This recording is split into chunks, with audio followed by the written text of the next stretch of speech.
Hello, this is the best acoustic guitar I've ever played. It's awesome. It's a Sigma. Look at that, what a beauty. Absolutely stunning. It's a Sigma GJA SG200 Plus, which is a bit of a mouthful, but it's, I guess it's a lot of guitar, deserves a lot of name. I've been looking for an acoustic guitar that I can really play and strum and hit, and it sounds big and it sounds bold and it sounds awesome. And you know, I've tried so many guitars in the last few months, just trying to find something that really fits for me as a songwriter, for me as someone that plays in, like, you know, bars and stuff, doing originals and covers. I just want a strummer. I want a big, loud, bassy strummer that feels chunky and feels, you know, like a handful, feels like a proper guitar. And this is it. And I'm absolutely made up with it. It is so cool and it sounds awesome. I've had it now for about 3 weeks and I just can't stop playing it. I've played it every day since I've had it for a couple of hours, and it's just absolutely tremendous. I'm so pleased. So Sigma, if you don't know, I think Sigma were founded by Martin guitars in the 60s or 70s. People were ripping off Martin guitars, doing copies, so Sigma was formed by Martin in order to make Far Eastern copies of their guitars. I think that's the story anyway. Sigma are no longer connected with Martin. They're a company on their own, German owned, I believe, and they're building some fantastic guitars in the Far East. Now this obviously is a Gibson J200 copy, replica, whatever you want to call it. The J200 obviously is one of the sort of great acoustic guitars. Been in production since 1937. It's the guitar that all the country and western guys use. It's big and it's bold and it's bassy and it's warm and it's beautiful. However, if you want to buy a Gibson J200 today, a brand new one, you're looking at over £3,500, which is unreal really for an acoustic guitar, and that's in a sunburst finish like this. If you want it in a plain maple finish, you're looking over £4,000 on an acoustic guitar, which is, I want to say it's crazy, but it's not. If I had the money, you know, I'd love one. If I could justify and I had the money to spend £4,000 on a guitar, then I'd get one. But I don't, and I haven't, and I can't, so I won't. So I got this instead. Now, the Gibson costs £3,700. This costs £700. So you can buy 5 of these for the price of a J200 and still have a couple £100 spare to spend on a nice case. So, you know, is this 5 times less a guitar than a Gibson? Absolutely not. Is the Gibson 5 times better than this? I don't know. I don't think so. But, you know, of course it's a better guitar. This isn't as good in terms of production. For a start, the Gibson is made in America by Americans who have high prices. This is made in China. And it's not made by people that have high salaries, unfortunately, but that helps to keep the costs down. Now, I sort of think to myself, £700 on a guitar made in China. You know, a couple of years ago, I probably would have laughed at that, but, you know, I think this guitar is so good, it doesn't matter where it's built. You know, the quality and the finish and everything is so spot on. It doesn't matter if it's made in China or anywhere. It's not an issue for me. So how does this differ to a J200? Well, it sounds amazing. You've just heard it. The iPhone speaker microphone that I'm filming this on isn't the best. I'm not the greatest guitarist in the world, but it gives you an idea of how it sounds. The difference between this and a Gibson, apart from the fact that the Gibson is American, this is Chinese, this has got a solid spruce top like the Gibson has, so no difference there. The Gibson has a maple neck. This has a maple neck. The Gibson has a maple back, maple sides. This has a maple back and maple sides, but the Gibson has got solid maple back and sides, whereas I believe the back and the sides on the Sigma are laminate. But I mean, you know, sound wise, it's very, very negligible. It's got Grover tuners. These are really cool. These are just so stable. I'm tuning this up and it just stays. It doesn't go out of tune or anything. It's absolutely brilliant.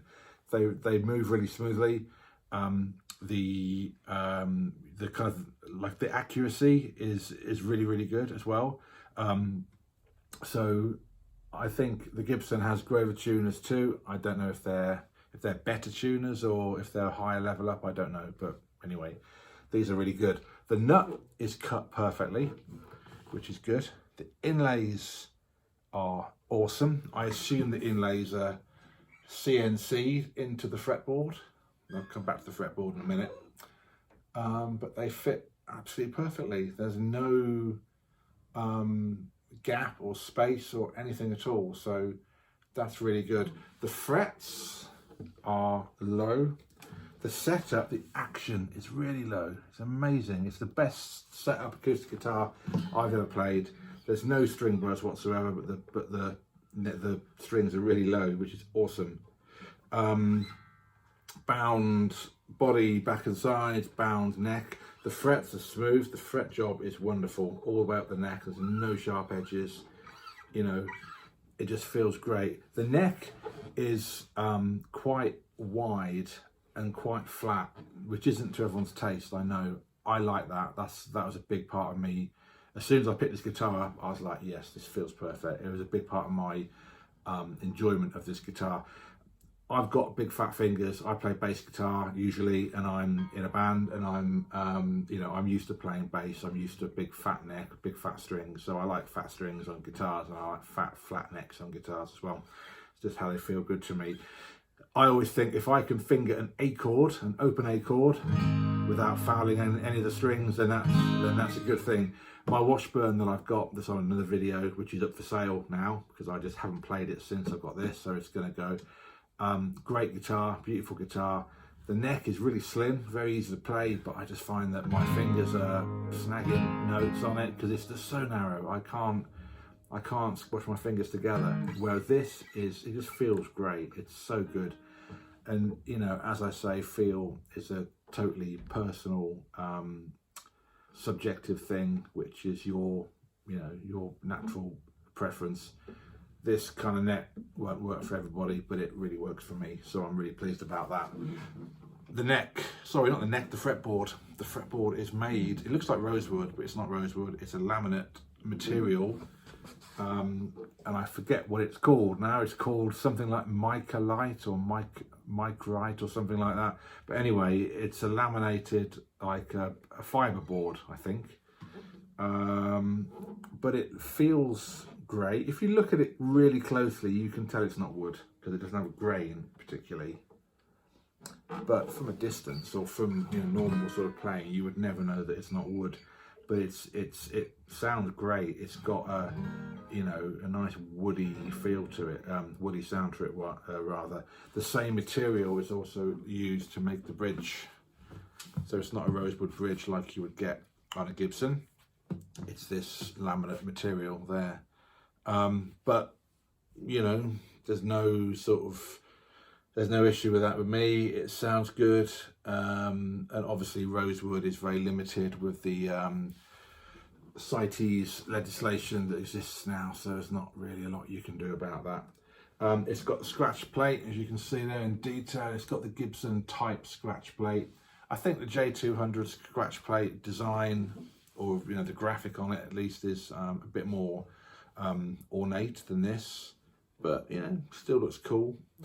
The only downside that I have with this guitar in terms of build quality is just a minute thing, and it's, I don't know if you'll see it, but on the scratch plate there's a little, about there, there's like a little sinkhole in the plastic in the moulding. You probably hardly see it.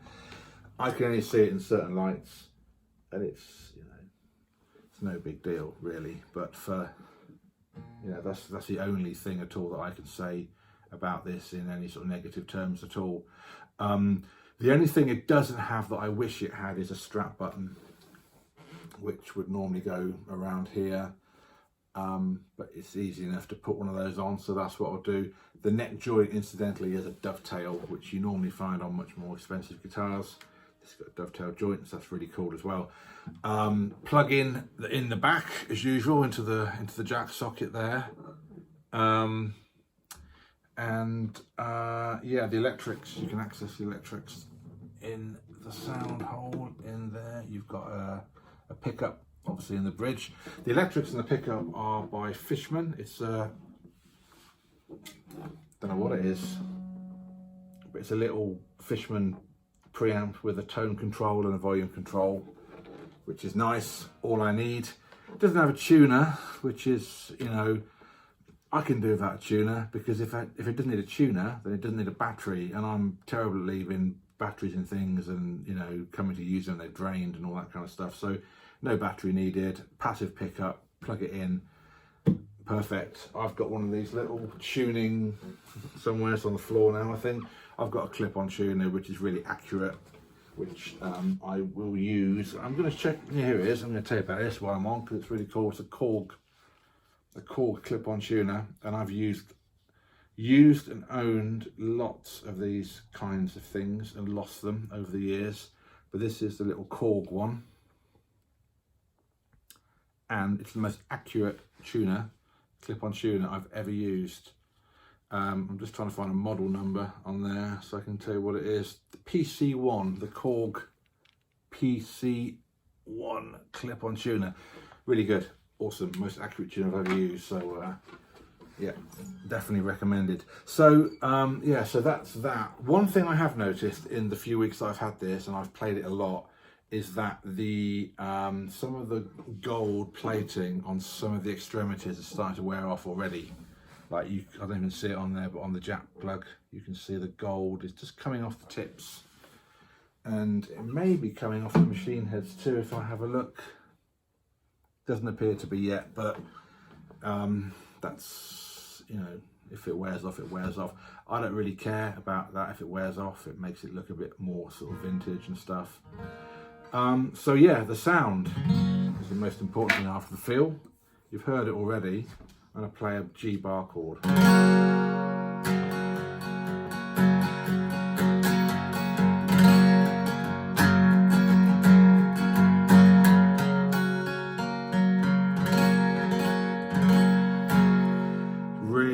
Sounding really good highs and mids and lows. It's nice, it's bassy without being boomy, which is great. A lot of modern acoustic guitars sound too bright to my taste. I'm not a big fan of that sort of metallic, clangy, modern acoustic sound, which a lot of people like, but I don't like it personally. When I was trying out acoustic guitars around the time I got this, I tried lots of other guitars by people like Taylor and Faith, and no disrespect, because they're awesome guitars and they play amazingly, and the build quality is great, and they sound, you know, they sound great, but it's just not the sound that I want. But they all sound very modern, very bright. This sounds bassier, woodier, and just much more kind of, you know, much more what I want in a guitar sound, in an acoustic guitar sound. Yeah, it's because it is quite a wide neck. It might not be for everybody, and you know, people that want to play fast runs and stuff. It might not be so good for me as a strummer.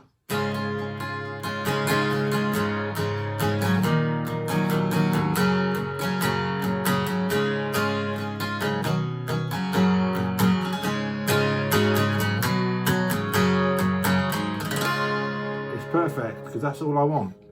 That's all I want it to do, and it sounds just so wonderful, and it plays so well. And you know, even in the short time I've owned it, and I've played it every day, like I said earlier, but you know, the more you play an acoustic guitar, the better it will sound, as you probably know. Something to do with the vibrations of the strings does something to the molecular structure of the wood, and it sort of opens the molecules, or whatever it does. I don't know the science behind it, but it does make guitars sound better. The more you play them, you know, acoustic guitars that is, the more you play them, the better they sound. And this is noticeably sweeter sounding in the short time that I've owned it. So yeah, I get through a lot of guitars, and you know, I find guitars that I like and I use them for a bit, and then I sell them. And you know, I just enjoy owning guitars, and so I do buy a lot of them, but most of them get sold on. It's not often I find something that I really love, that I really want to keep, and this, I'm going to keep this forever. This will be a guitar that I'll play for the rest of my life. And yeah, it's just really good. So as I say, in the UK, I got this from Guitar in Birmingham. The guys are great, really helpful. If you do try one of these, then you will not be disappointed, I don't think. It's $6.99 in the UK at the moment. You might get a deal on them, I don't know. But there you go, the Sigma GJA SG200 Plus. Thank you very much, Paul Gibson Music. And we'll see you again for another video at some point in the near future, I hope. Stay safe, guys.